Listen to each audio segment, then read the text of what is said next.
Hello, good evening, and welcome to Maps 2, the mappening. Is going to be presented by Stephen, and we'll do some run through of some of the work of SABRE Maps, and I'll be handing over to my colleague Rob in a minute. But I'd just like to know this is being recorded, um, and will be available later on SABRE. At the moment, I have muted everybody for this, but I'm just about to transfer you over to my colleague Rob, who will be running through and presenting this evening. And thank you all for joining. Thank you, Matthew. Welcome, everybody. Stephen's going to talk you through some of the Hang on, bits just of map. Sorry? Oh, cool. Thank you. Stephen's going to talk you through some of the features on maps, including the calibration part. You need to have a Sabre account for this. So if you haven't got one, I'd strongly suggest you sign up for one. Matthew can approve your login while we're sitting here. Um, if you have any questions, please put them in the chat. And then at an appropriate point, we'll come and answer them. Otherwise, enjoy it, and I'll pass it over to Stephen. Thanks, Rob. Okay, so hopefully everyone can see a nice, pretty picture of maps, SABRE Maps there. Basically, what we're going to look at tonight is we're going to look at a specific part of SABRE Maps. Whereas last time in the introduction part, we kind of looked at how it all works as a viewer, and what you can look at, how you can look at it, and all sorts. And what we're going to do tonight is we're going to kind of pull the curtain back a little bit on the back end. How do we actually get maps online, and what people can do to help really easily with them. Now, obviously, we'll be sidestepping a little bit into talking a little bit about map projections and about the different types of mapping that we can do within Grid Calibrator, and all sorts of bits and pieces as we go. Okay, so let's have a look at it then. So obviously in the SABRE Maps window, on the left-hand side, there's an option there called Grid Calibrator. And what Grid Calibrator does is it does all the georeferencing for us. So what actually is georeferencing all about? Okay, well, historic paper maps obviously were just never designed for modern digital mapping at all. No thought was put into them for that, obviously, because such a thing just didn't exist at all. And obviously, the historic maps, they predate modern standards for GPS and things like that. They use all sorts of different projections. Maps, they can be distorted slightly because paper actually stretches quite a bit over time. And so it's quite a challenge to do that. Now, obviously, when you scan a map, great, you can, but unfortunately, it's just a picture. It doesn't contain any location information, no scale information, no anything really. It is literally just a picture. And georeferencing is the process of basically making it meaningful. So where does this map actually exist on the Earth? Where does it look like? How do we rotate it to fit on the real world? One of the ways that might work to think about it is obviously think about a paper map and think about how it's making it transparent, twisting it around, screwing it a little bit so that it actually fits on reality as it is. So obviously, we can use georeferencing to do all the clever stuff that we do on SABRE Maps, where you can easily compare one edition of a map to another, or one scale to another, or one even map type to another. And obviously we can, do all of those really clever things there. If a map is basically of the 20th century in UK or Ireland, then obviously it's got a printed grid. If we know where the corners are, we can do something with it using the Grid Calibrator. Now, we can obviously, some stuff we still need to work on.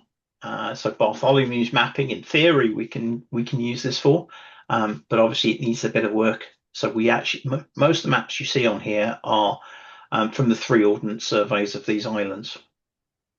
Okay, so we'll talk a little bit about projections before we start. So obviously a lot of people here are probably familiar with the OSGB National Grid, which obviously for Great Britain, modern OS mapping post World War II, pretty much all of it has a GB National Grid printed on it, and so we're all pretty familiar with that.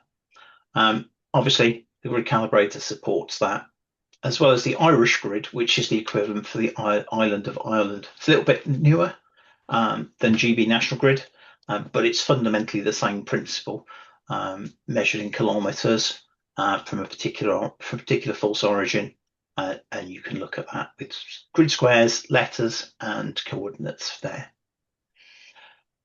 But we don't just do these modern projection types. We do a load of archaic ones as well. So, for example, we support the National Yard Grid. National Yard Grid it's not what it was called at the time. It's a bit of a modern retcon, but it was used in the 1930s for a lot of OSGB mapping. And basically, it's the familiar OSGB National Grid, but measured in yards rather than in kilometres and metres. So it looks a little bit different, but fundamentally it's the same sort of thing. And then we can move back further and further a little bit to different Cassini projections, different bond projections that were used in these islands, and obviously the War Office maps as well. We can support those in here too. All of these I've talked about, great, but you don't actually need to understand any of them. You don't need to understand the maths behind how to convert one to the other, or how to convert any of them to modern WGS84 Latin long. All of that is done for you in the tools. It's great to understand, it's great to know. It can be really interesting, but all the clever stuff, as I say, is done for you there.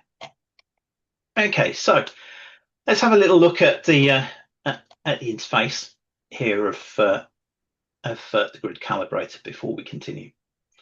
Now, it's designed to be as simple as possible for everyone here. Although there's quite a lot of items that you can see on the screen, most of them get populated for you.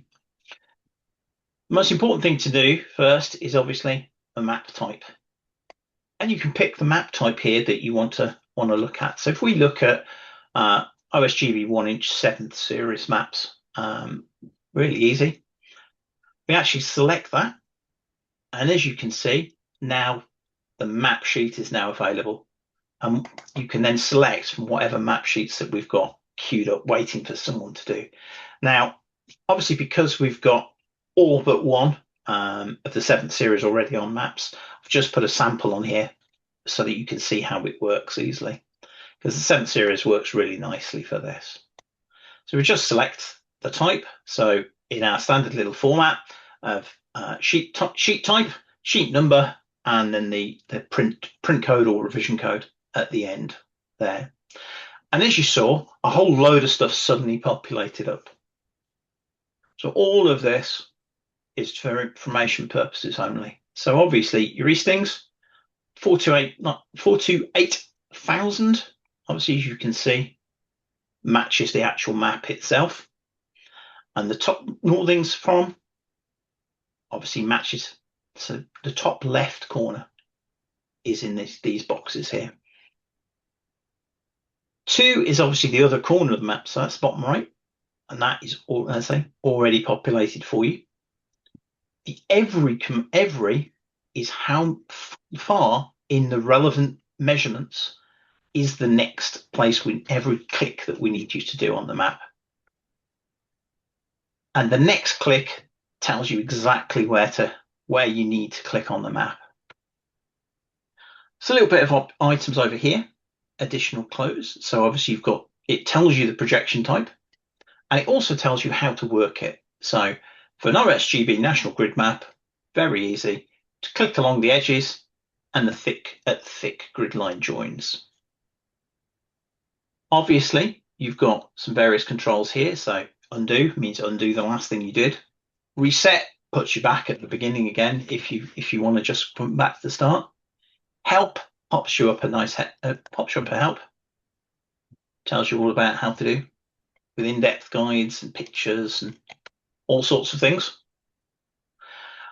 And obviously you've got a catch-all, save and send.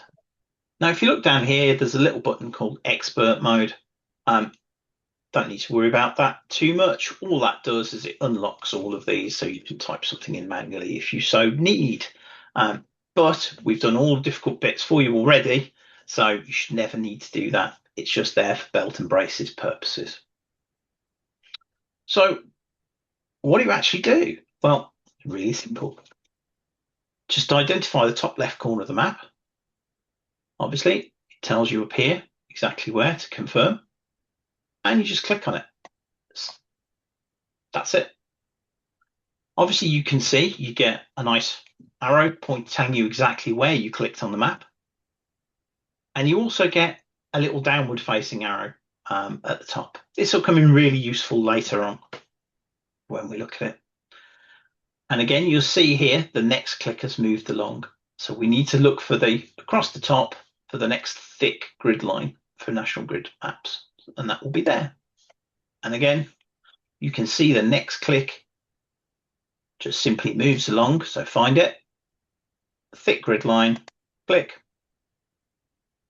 thick grid line, click, thick grid line, and then when we get to the end, click on the next bit. And then it tells us, obviously, we need to go down and do the next row. So very simple. Go back to the left-hand side again. Find the right northing. So again, thick grid line. And you'll suddenly see why these downward arrows are really helpful, because they show you where you should be. It's an extra guide for when you can't see the coordinates at the edges. So it's really, really simple. Just straight across, straight across,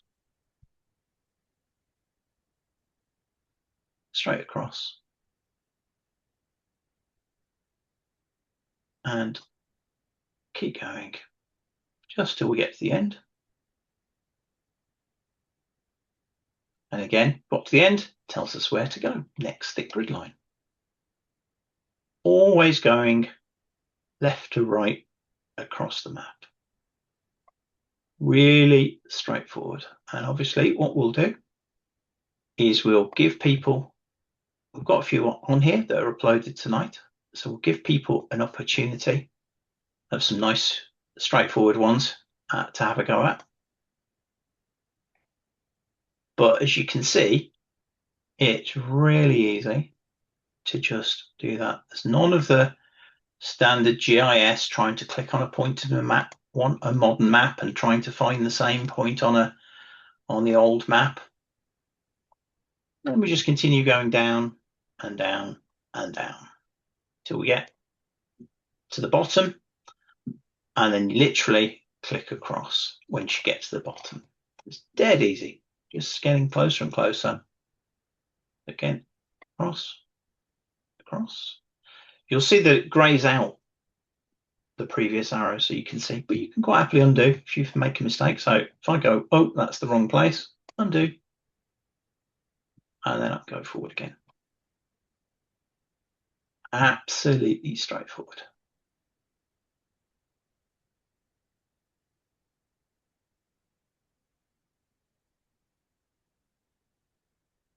As you can see, so I'm just scrolling along. Not long now. Get to the bottom.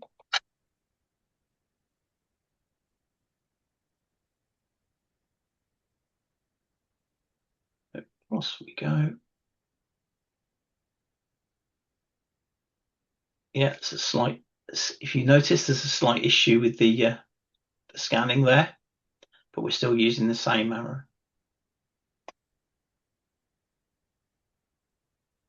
across,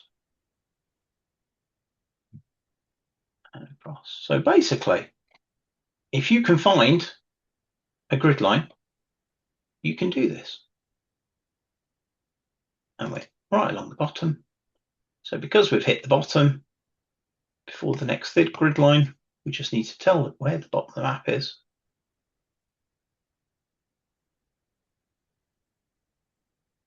And we get to the bottom corner in a second.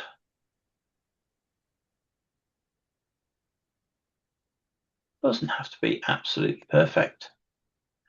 And then hopefully, there we go. It tells you you've got to the end quite happily. You can press the review button to go and have a look around again, or you can click on save and send.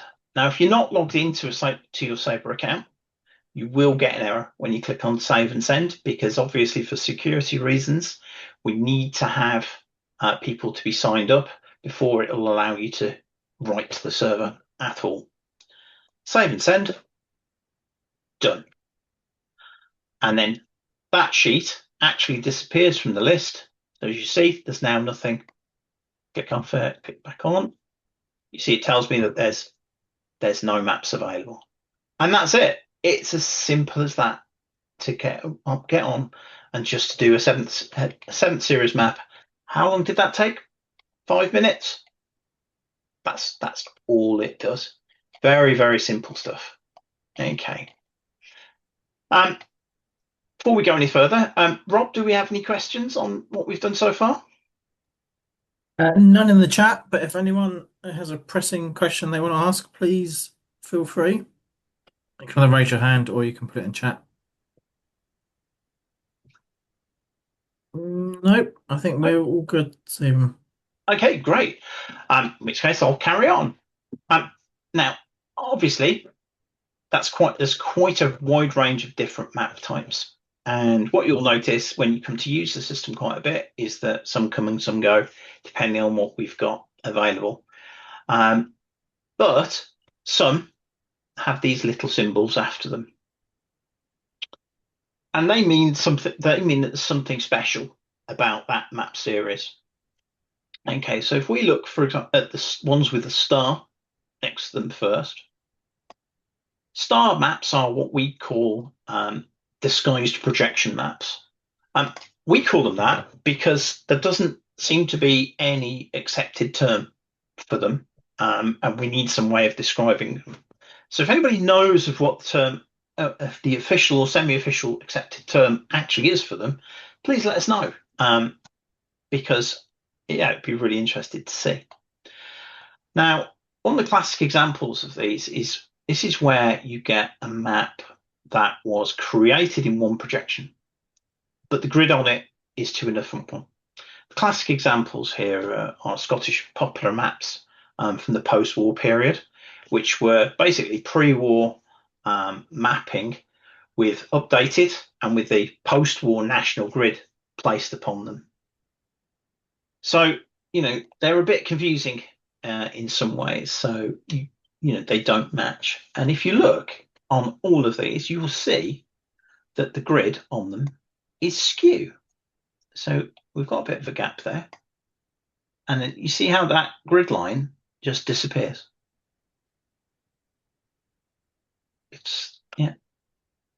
And by the time we get to this end, although the next one is visible here, it's really quite obvious in places, depending on where in the particular map series it is. Because obviously, the further away you get, the more skew it is there. These are a little bit different. I'm not actually going to demonstrate one for you, but what we actually do here is we have to use what we call virtual edges of the maps. Now, what that is it's just let's find the biggest box on the map that has grid lines all the way across it. So if I go back to the bottom left, top left here, sorry, then obviously you just notice this grid line is, we can't use it because we don't know where it is as soon as we get over to this part of the map. So the first place we can actually click is there, and you'll see that it matches the next click values. And then it's absolutely as simple as before. So I'll say I'll do just a couple. So we just literally move along the known grid lines, this virtual edge as we call it, clicking merrily as we go. Obviously, the next click just keeps getting updated for you. Across and across.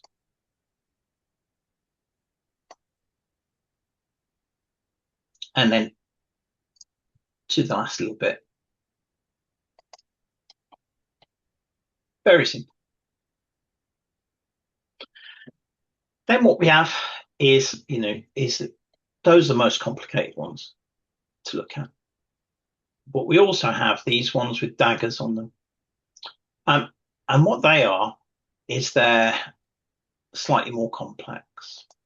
They're historic mapping, where in the 1930s, the Ordnance Survey decided it would be a great idea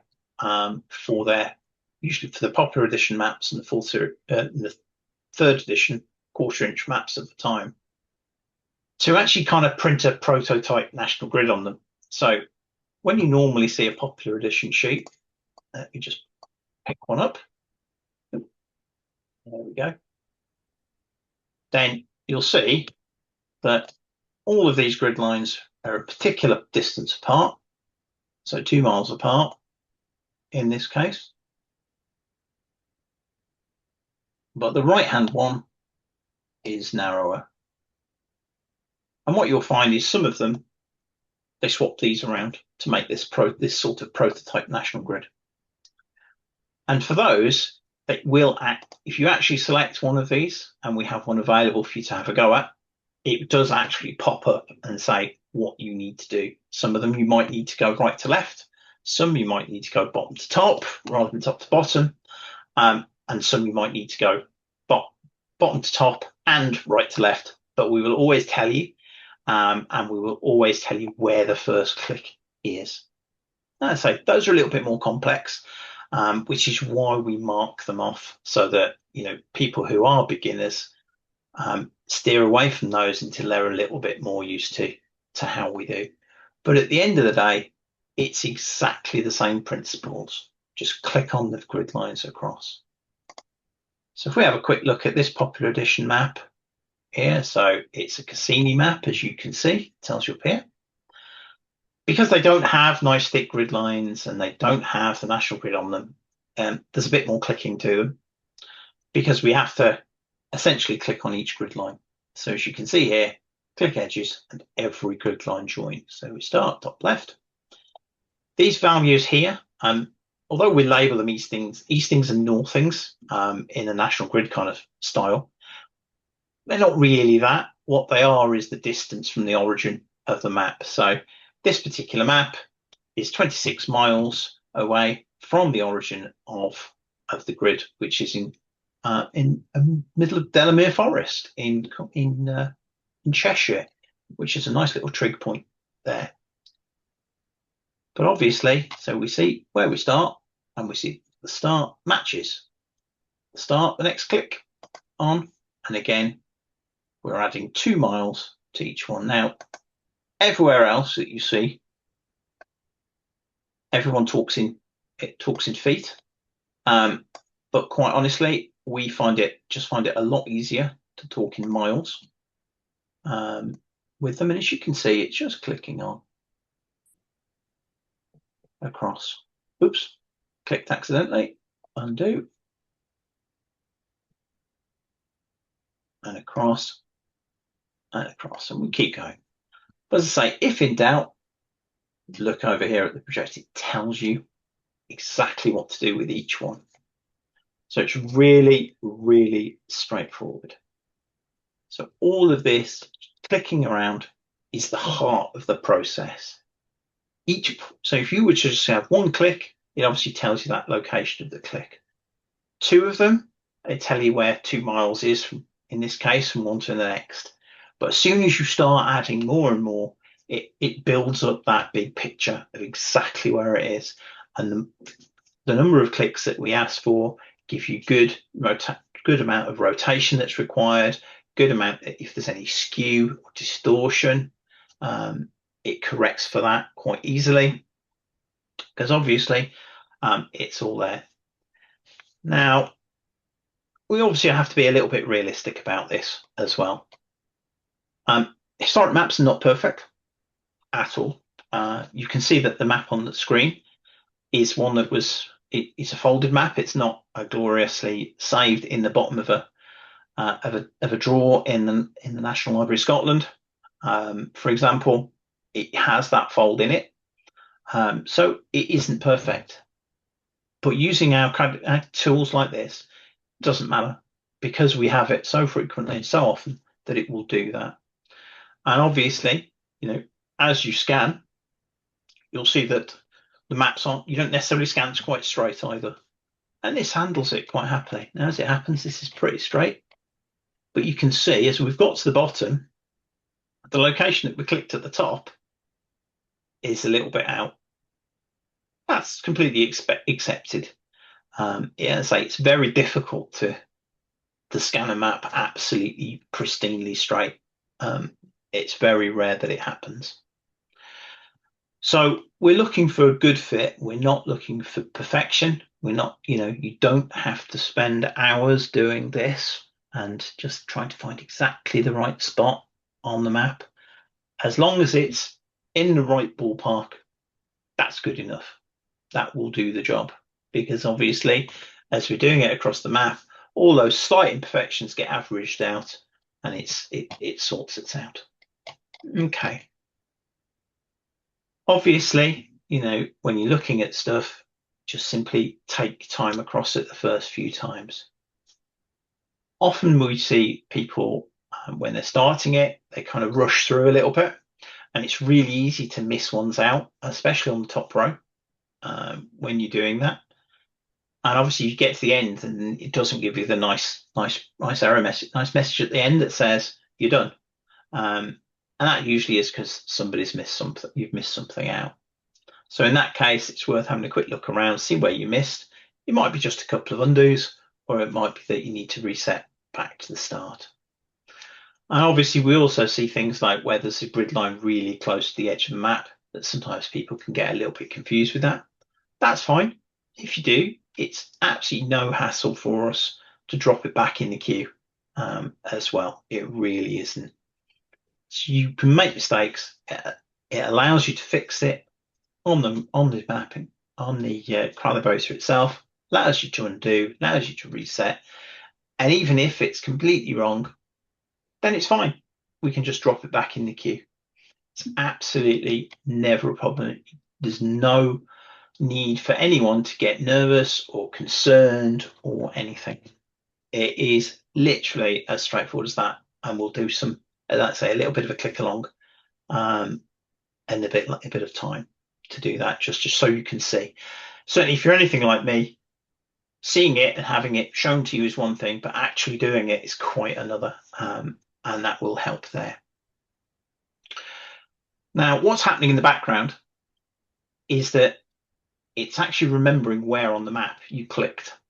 So it knows that this particular click here is at the location that it knows it is.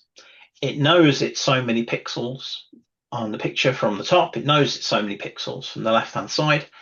And then we feed it into our tool sets, and it Pixie Magics turns it into a nice calibrated map for us. And then we can start doing all the clever stuff, putting them together, creating all the layers that happens. But without this, we can't do anything. This is how it's built. Pretty much everything on SABRE Maps has gone through this process, either with the grid calibrator exactly as it is now or one of its predecessor tools. So without this and without this step, we can't do anything. We can't bring things forward. So, the biggest takeaway for anyone here is anyone can do this. It might be 5 minutes, 10 minutes of your time to just quickly do that, but it really, really helps. And if we have 10 people doing 2 maps a week, That's brilliant. That's unbelievably a win for us. It really is. You know, so please, please, please have a little bit of a go with that. Okay, so any more questions? Any questions appeared for us, Rob, in the last little bit? C2 has made 2 points, Okay. which valid point. The first one, he says, I like these ones where you click every join. As there's so many clicks, you get a really good look around at the same time as calibrating. It's like a sneak peek before it eventually goes being live. Yeah, Yeah, you yeah, said it takes about absolutely is. 5 minutes to calibrate. It never takes me 5 minutes to calibrate because I end up getting distracted looking at the map. But Yeah, but yes. I find the same problem. That's what it is with it. And yeah, the other point I was I was looking for the hand to raise, but I can't. You know, I don't use Zoom at work, so I couldn't see it. But yeah, when anybody tries and submits one of the maps, it then messages Stephen and myself, and lets us know that it's been saved. So if we can see that somebody's tried it and it's not gone right, then we can then provide that feedback. So you know, don't worry about getting it wrong. It's you know, sometimes they just don't work. You know, I've had them before. I've tried it and it's not worked, and then you sort of come back and then you try it again, and then it does. It just, you know, maybe I did something wrong or whatever. But so yeah, don't worry about it. Just give it a go. Absolutely. I mean, you'll get one of us, if you have a go, you'll get one of us giving feedback on that. So if there is any issues, we will talk you through it all as well. We'll offer, and offer advice and suggestions from, because obviously we can see the data that gets produced, and we can have a little look, because sometimes although it's just the data is just a bunch of numbers, we get used to seeing it and having a little look, and sometimes it just jumps out at us that actually this particular point is broken, and we can sometimes do something with it. And sometimes we just kind of we feedback and we just say, this is where it is, so that people have that information for future. So certainly it's something, I don't know about you, Chris, but I always feel a little bit guilty actually, of giving people feedback that says, well, actually that's not quite right, because I'm really grateful that people have taken the time to have a go at it, and then there's me going, well, actually. So please bear with us, because we do kind of have this massive guilt trip of ourselves for giving that kind of feedback sometimes. But yeah, it is what it is with that. So yeah, please bear with us, and obviously that is the spirit that we intend any feedback in. Absolutely. Yeah. Definitely, and you know, as you've seen, some of the maps, particularly those with the disguised projection on, are much more complicated than some of the easier maps. I mean, we've got some in there that are just corners only, so they're just 4 clicks, or you've got like a 1 to 25,000 with sort of a very small area to click. So Yeah. there's those ones, and then there's the ones that are much more complicated because of the vagaries of the projections that were at the time, and then people moving them around and chopping bits off, or even worse, if we've had some, haven't we, Stephen, where the grid lines aren't 2 miles, but yet they purport to be. But somebody in the Ordnance Survey sort of 200 years ago went, oh yeah, we'll just make it 2.5 miles. Nobody will ever care about that fact. And then we look at them and it's a disaster, and it's nobody's fault. It's just how it works. It is. So I mean, because obviously we generate all of this data for people, where the top left corner is, where the bottom right corner is. We stand on the shoulders of giants a lot of times. There's been a lot of work, but generally by CCS members, Charles Close Society members, at working this, and we're grateful that we can lean on that knowledge, and people help us as well to understand, and to follow things with this. So yeah, it is what it is, and we try and make it as absolutely straightforward and easy as possible. So as I said, we went through at the start, talked about some projection types, talked about the fact that some are really archaic, and you don't see them in modern maps. Some are really easy and we're really familiar with it. And then I said, in practice, it doesn't matter. for using the tool. As long as you follow that line where it says, projection is this type, do this, then you can't go too far wrong, really. Cool. Anything else, Chris, you want to mention before we move on? No, let's move on. Okay, cool. Right. Now, obviously, Chris, you mentioned the 1 to 25,000 maps. Now, we've got a couple here of the first series maps, and the first series maps are really great because they're tiny, and so we actually have to do a little bit of work with them because they are so physically small. And again, so here with 25,000 maps, because they're so physically small, we actually can't do, though it says thick grid line joins, they're actually too small for that. If you do a proper first series map, they are literally, that would be the four corners. So obviously it doesn't give as good a fit as doing it properly. So literally we go, again, same thing, tells us where we need to go. So although it's not a thick grid line, we know we're looking for 45. There it is. Click. We're looking for 50 next. And you see how we just hit the end almost immediately.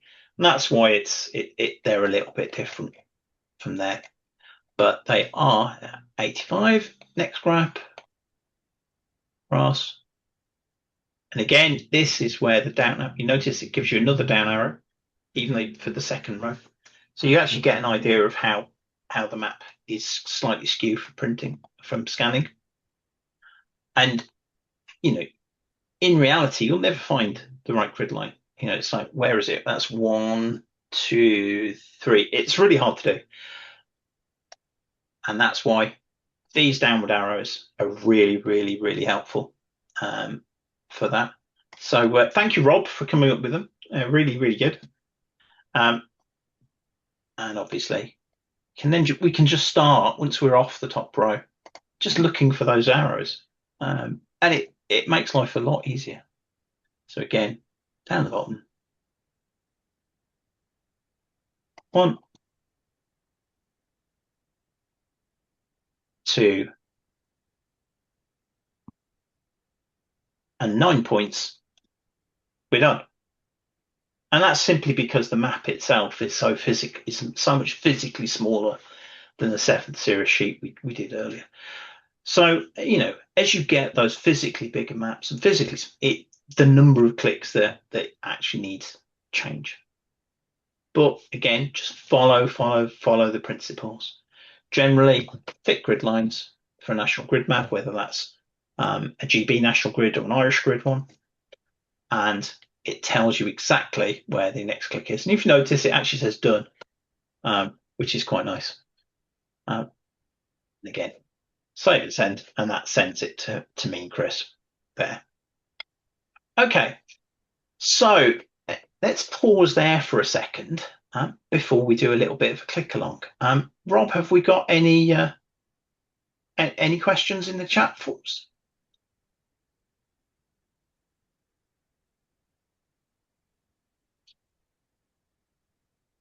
So, Rob, there's one from Jonathan Haas. Oh, sorry, Stephen. I was muted. I haven't realised. Yeah, that's fine. I just can't see them because obviously I've got a screen full of map. So yeah, no, sorry. Jonathan Harston asks, "What if you make an error? Is there an undo click button?" There certainly is. Look here, undo. So if I grab a random map, let's pick a Land Ranger. I think the question's on the last click, though. If you make an error on the very final one. Yes, you can, because you've got the where it says save or send or review. If you actually go review and click the last and you can click undo from there if it's the last one. If you were meant to specifically the last one there. But as you can see, it's not one undo. It's I'm literally just clicking randomly here and just undoes them all in turn till you end up with none. And obviously, again, I'm just going to click randomly here just to get some clicks in. Again, you can just press reset and it goes back to the start. Hopefully that answers the question. That question there. Rob, have we got any more? No, that's it.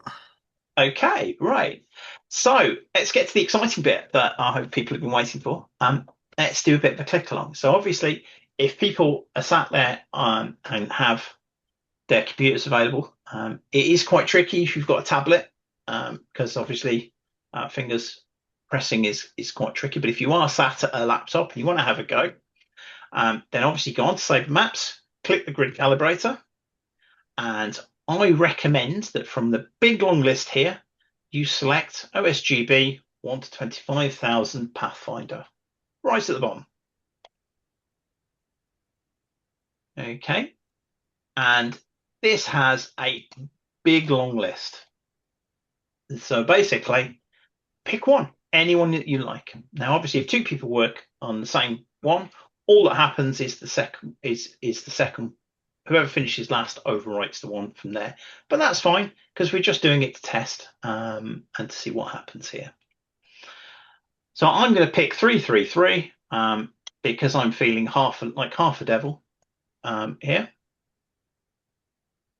And so obviously, first things first, a bridge of Orkney. Okay, that's what that map is.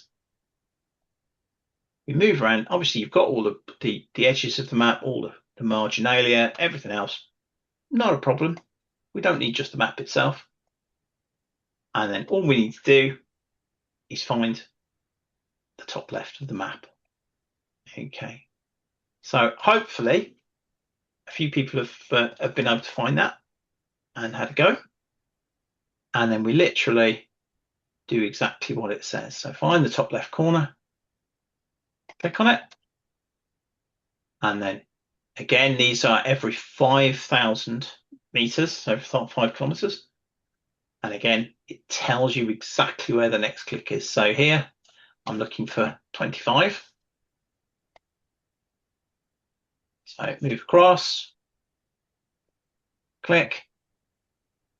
Then it's telling me 30, move across, click, 35. And then hopefully, if I've managed to pick a standard size one, it ends at 40. And it does. So hopefully, people have tried to manage to get to the top right of the map there. Is there anyone who's got who's had a go with that? Got any issues? Is there anything not quite worked as people expect? Please shout out, ask away. Pop it in the chat, and then we'll discuss any that appear. Rob, is there anything there so far? No, nothing so far. Okay. Has anyone actually managed to? If you can just pop a thumbs up or pop something in the chat just to confirm that someone's had a go at least. So we don't, if they haven't, then we don't do lots and lots of pausing. There's a black bar at the bottom, and if you click on that, go react, you can do a thumbs up or raise your hand or whatever.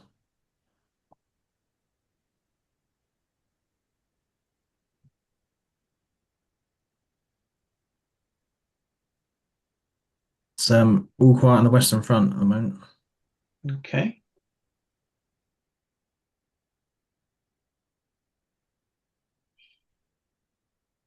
Okay. So I'm going to assume from that then that that everyone's managed to get to the end quite happily. Jonathan says my internet connection is too slow to do video chat and map editing at the same time. Yeah, fair enough.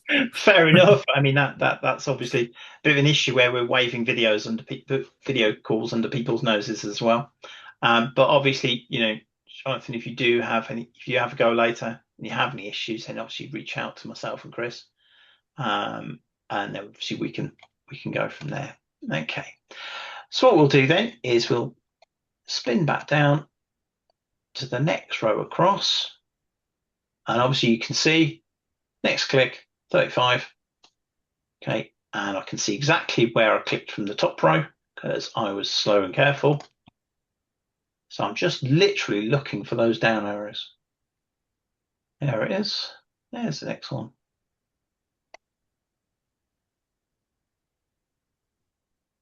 And the next one.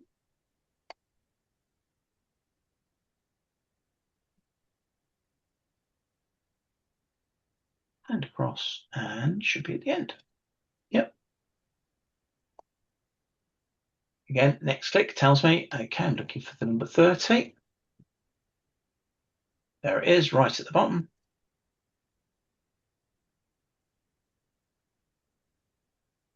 Across. Across. It's obviously telling me exactly where I need to go as well. Across.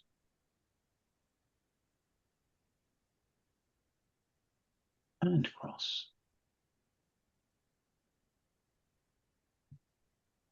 And to the end. Okay, so and that is literally as long as a Pathfinder map takes. It's pretty quick. Obviously, I also went quite slowly to just click across. So once you get used to it, it's even quicker than that by quite an amount. So what do we do now? So what I'm going to do is I'm just going to quickly stop sharing my screen for a moment. And I'm going to do a little bit of work in the background here while I'm talking. And I'm actually going to get up what we actually produced so we can actually see. But I just need to log into a couple of things while I'm talking to do that. Right, okay. Let me get the item out. And it was 333, was it not?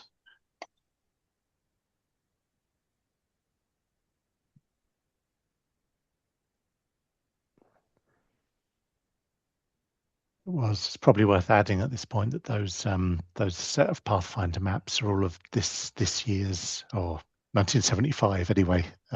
Just dropped out of copyright in January this year, so we're sort of well into the beginnings of the Pathfinder series maps now that started to be released. So there'll be new ones coming online each year as we manage to acquire more of those.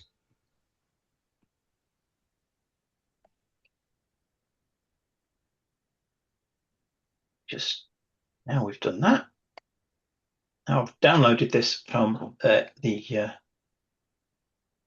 SABRE web server, so you can actually see what it actually produces. And this is the data file it actually produces. Now, obviously, you won't normally see this. It all happens in the background, but it's obviously what I've just described to you earlier. So it tells us that we know that it's an Ordnance Survey National Grid Map. So that's the location of the top left corner. And obviously it is at pixel 2087 from the left-hand side and 1133 from the top. So as you can see, if you look at the top row, which is all of these items here, you can see obviously they're all about the same. Not exact because the map is slightly skewed. And it's a couple of pixels out here and a couple of pixels out there. Not a problem. It will absolutely average itself out here. And if one of these values is obviously wrong, this is what I mean by sometimes myself and Chris can just kind of glance at it and we'll go, actually, that's horribly wrong. Because obviously, you know, if I just change one of these values, so if it comes back and looks like that, for example, then it's really obvious to us that actually it's a problem with that click there, and we can do something about that one and patch it up later. So that's actually what you produce, and obviously the size of this depends on the size of the map, the type of the map, how many clicks you do, because each click creates a simple row like that. And then that data file combined with the actual map scan is what we do all the pixie magic on. which I won't show because it's quite boring. It's just a whole bunch of stuff that goes away and comes back with produces nice KML, so Google Earth overlay, which we then convert to a map tile set that we can use later on. Okay, so pretty straightforward. Hopefully, you've had a quick glance through this now, and it's have a go at it. There's nothing there that's scary. There's lots of things that you can do to help. It's very easy. Have a go, have a try, whether it's tonight or another night, and then have a look and see where we are from there. Okay. Yeah. Okay. Rob, have we got any questions so far? And then we'll throw it open to any questions from the floor generally. Yeah, Jonathan asks, I have some late 1970s OS maps. I could get them scanned and ready for when they come out of copyright. A, is there a list of what has already been scanned but not yet available? And B, what specifications should I use to get them scanned? Okay. There's two questions there that we'll talk about. Okay. And the first is copyright.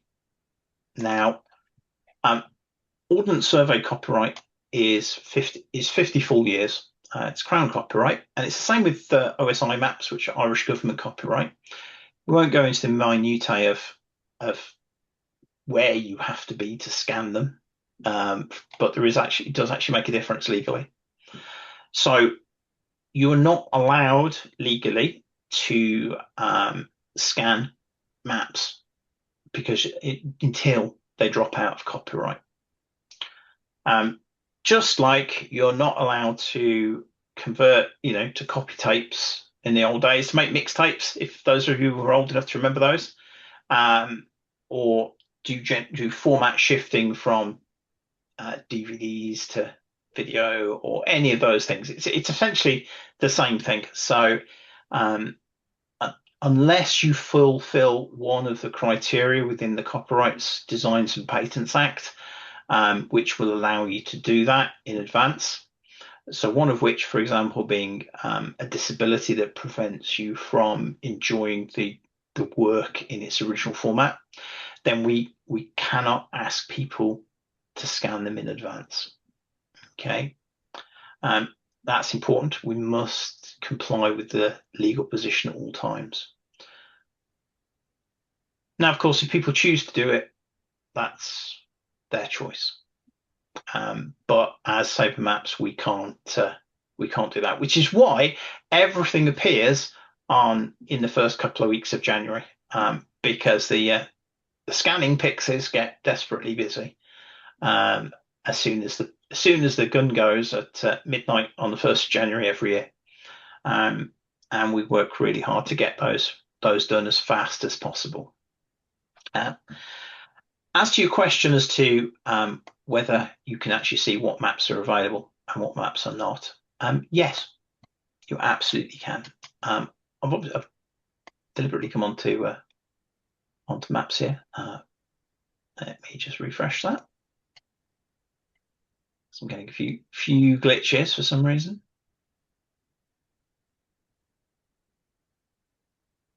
With the selection, it's just force a refresh on it. Okay.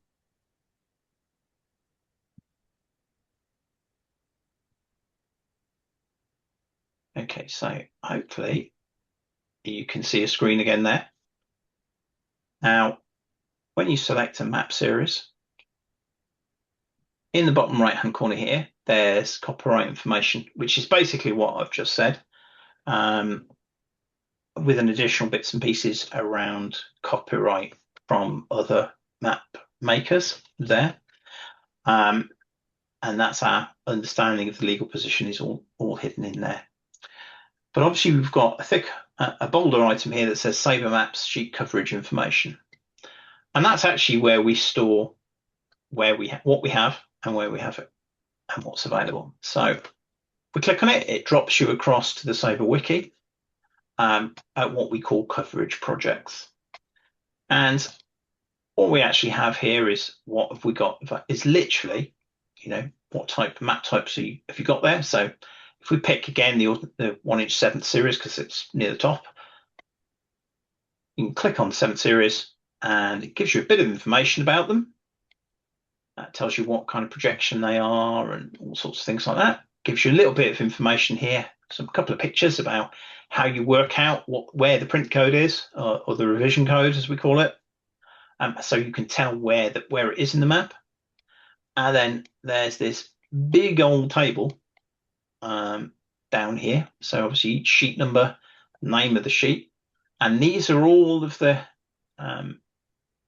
revisions that were printed of that map. So obviously not every map was reprinted every year. They're 5 years apart or similar, further apart in places where there's less revisions. So obviously there are less changes to map. So obviously there are only ever two revisions of sheet one. One from 1961, one from 1972, and obviously the squares are nicely pretty coloured in to tell you what we've got and what we haven't. So 7th series, as you can see, green all the way down until we get to there, and that's the one sheet that we're desperately missing, and that I mention as often as possible, just in case someone who is listening to me has a copy of that particular sheet. That's the only one. So you can see that obviously what we've got and what we haven't here. So that's really pretty straightforward. But this also explains why when you're looking at SABRE Maps, when you look at the particular year's coverage, there's a lot of gaps, there's a lot of space, and that's because there simply wasn't a map published in that location, in that year, in that type of map. So yeah, so they're all here. They're not quite complete. Yes, that other red one is the pilot sheet, so it wasn't published publicly. CCS have republished it, but if you have the CCS edition, it's still within copyright, because obviously the reprint by the CCS holds its own copyright. So please don't give us scans of that sheet, because obviously CCS would quite like you to buy the paper edition. And to be fair, I recommend that you do. If you're interested in that, CCS do have a really interesting range of old mapping that is available to buy from them. And obviously it helps support their work as well. So this is obviously just the 7th series, but there are similar ones for all sorts of things. So if I drop down to 1/4 inch maps, we've put all of these together because there's a lot of them. Again, information. Let's talk about what they are. The various editions give you a nice little pretty picture of the cover, so you know which ones you're looking at if you're not an expert in it. And again, what have we got and what have we not got? So obviously all of these that are not coloured in, we currently do not have copies of on maps, but we know that they exist. And again, I mentioned earlier about standing on the shoulders of giants. Again, CCS members have worked really hard over the years, going through the various documentation to complete such things, and we're eternally grateful for their help in allowing us to do this sort of thing. And then obviously, the various bits and pieces. 4th edition, move forward, 5th series, and again, this is, as you can see, this is where we hit copyright problems. So we can't use any of these because the copyright on the map is later than 50 years ago, 50 full years ago, to be precise there. And then we start talking about open data sheets as well, which is obviously modern mapping that we can use down here and what we have. And then as we go further down, we talk about OS Ireland sheets as well. So yeah, it's all in there. That you can see that.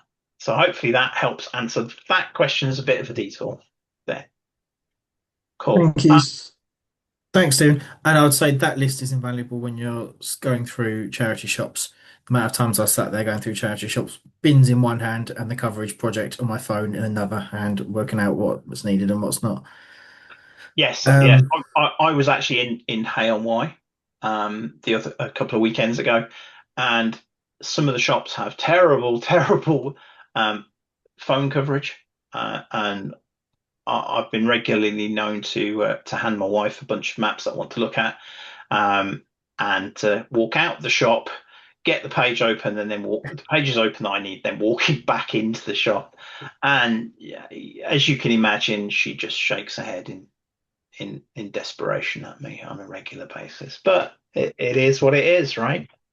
Absolutely. I've had very similar experience to that. Jeremy says he's had a go at a path 1105 and seems to go okay, which is Brilliant. That's good excellent. news. He did say it's not offering me a list to do another one. Yeah, sometimes you just need to refresh a page.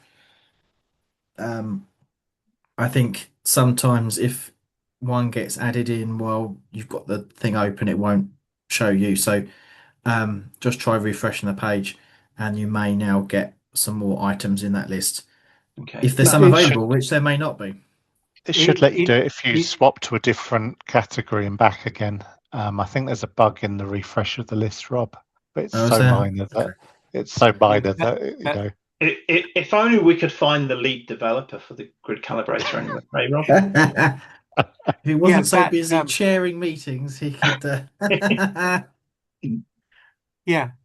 Swapping to a different series and trying again. That seemed to give me the list again, and excluding the 1105A, which I think is the one I did. Yes, yeah. As soon as the way it works in the background is, as soon as somebody completes a map, it actually renames it all in the background, so it takes it out of the list for you. Yeah. So it means that if you see a map, generally, unless it's an event like this, you know that nobody else is working on it. It doesn't overwrite anything, and it just makes it disappear out that list for you. So that is expected. Yeah. If anybody's interested, my SABRE ID is ETR 220. Cool. Excellent, thank you. If you can see that that one's just been done, that was just done by me. If you see what I mean. Yeah, absolutely. I don't know how in real time you can see things. I can see it. It just takes me a minute to download them and just transfer them to the right device. What sheet was it again, Jeremy, that you did? I think it was 1105A. On the Pathfinder series, yeah. Yeah. Let me just refresh my. Yeah, got it. There it is. Yeah, it definitely is saved. So let me just copy it down to my machine from the SABRE website, and you can have a look. And if you really interested, Jerry, if you look in your sent items and your private messages on the forums, you'll see a message to Stephen with the map data in that you just sent.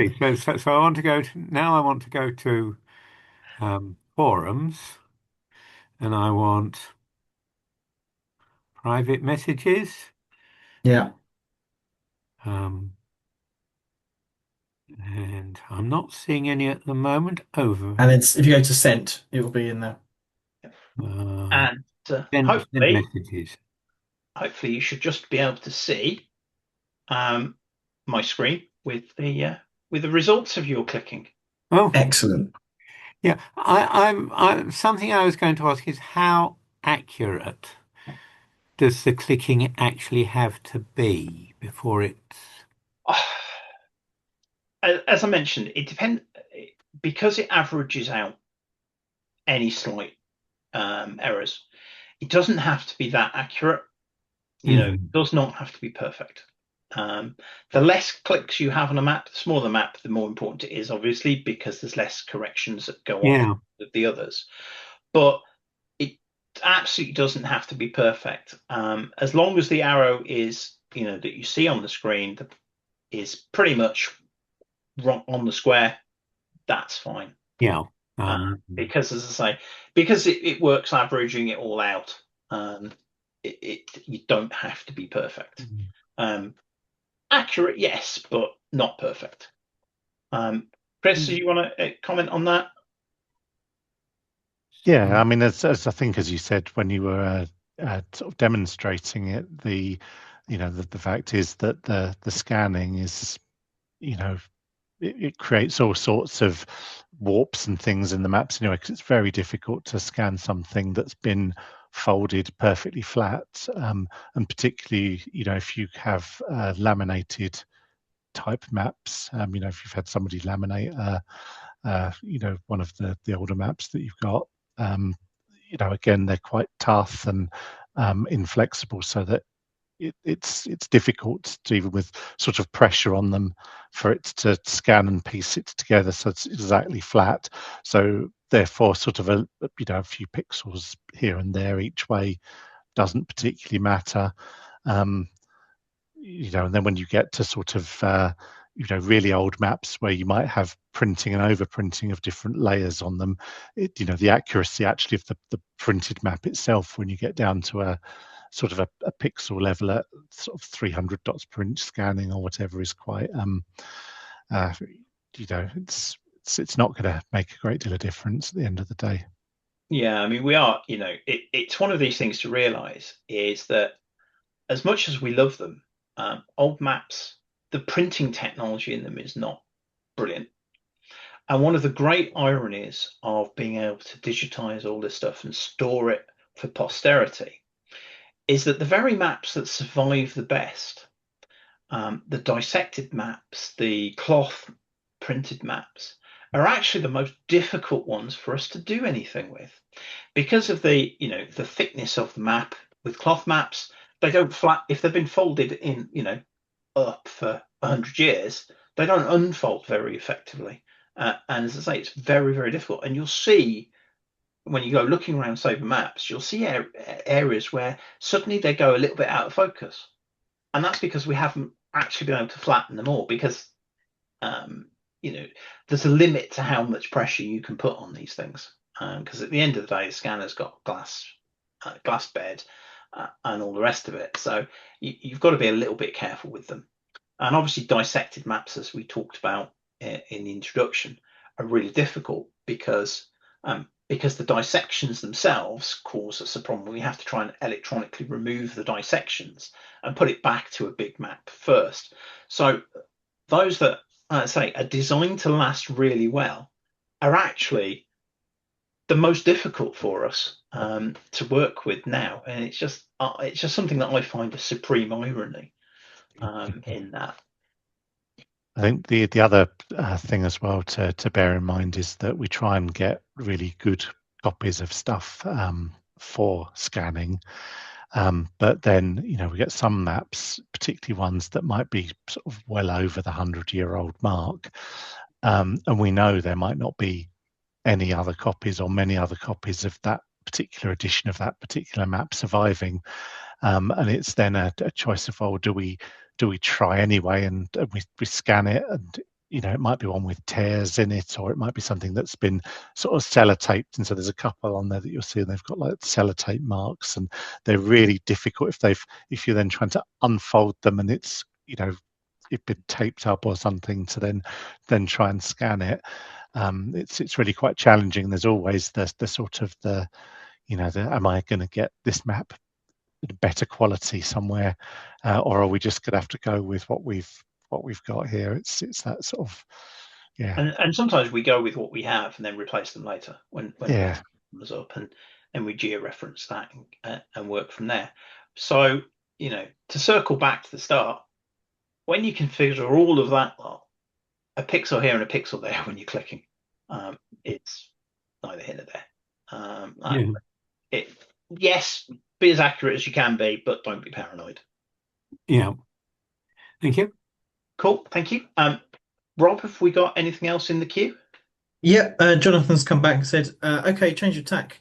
I have maps still within 50 years. Can I donate them to SABRE so they're available for scanning? I have two 1977s that are still on the I have two 1977s that are on the still in copyright list. Okay. Yes, absolutely. SABRE accepts map donations, no problem.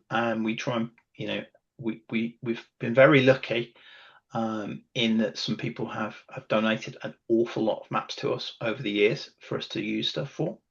But of course, copyright still applies, right?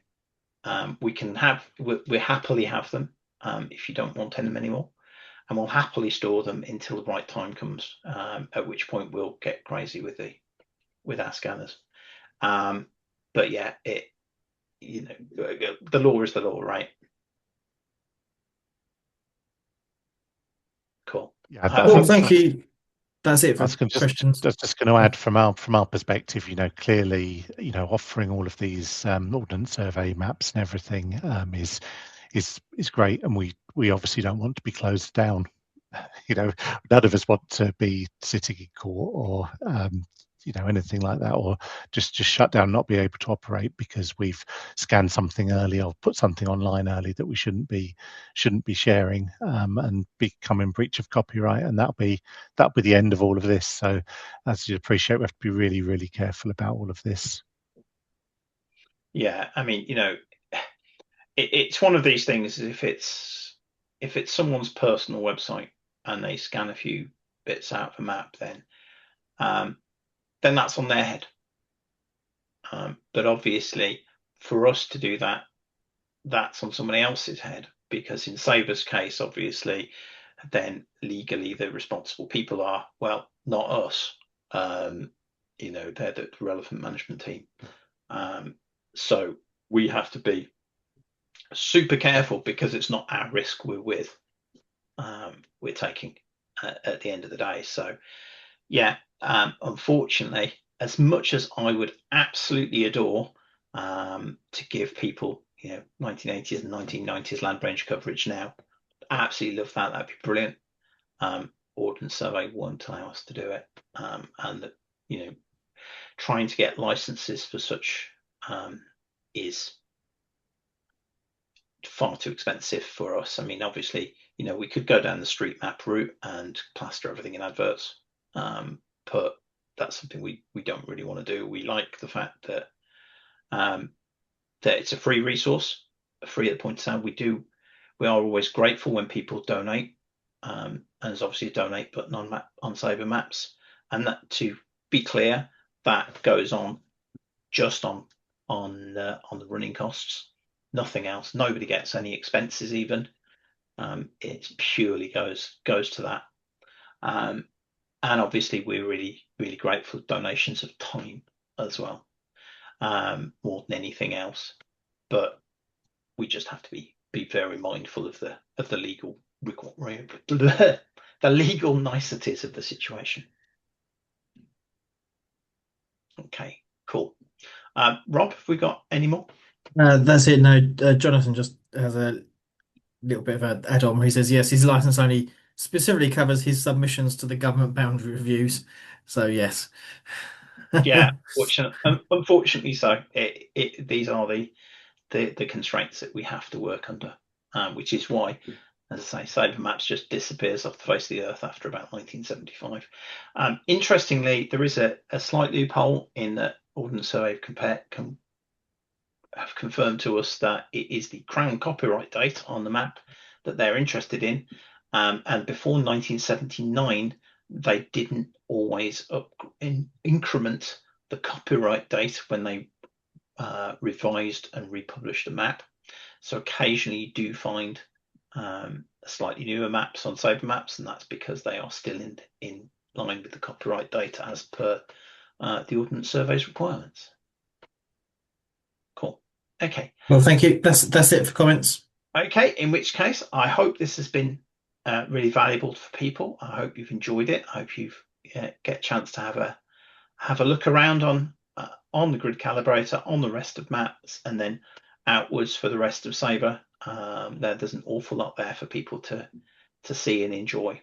Brilliant. Thank you very much, everyone. Thank you, Stephen.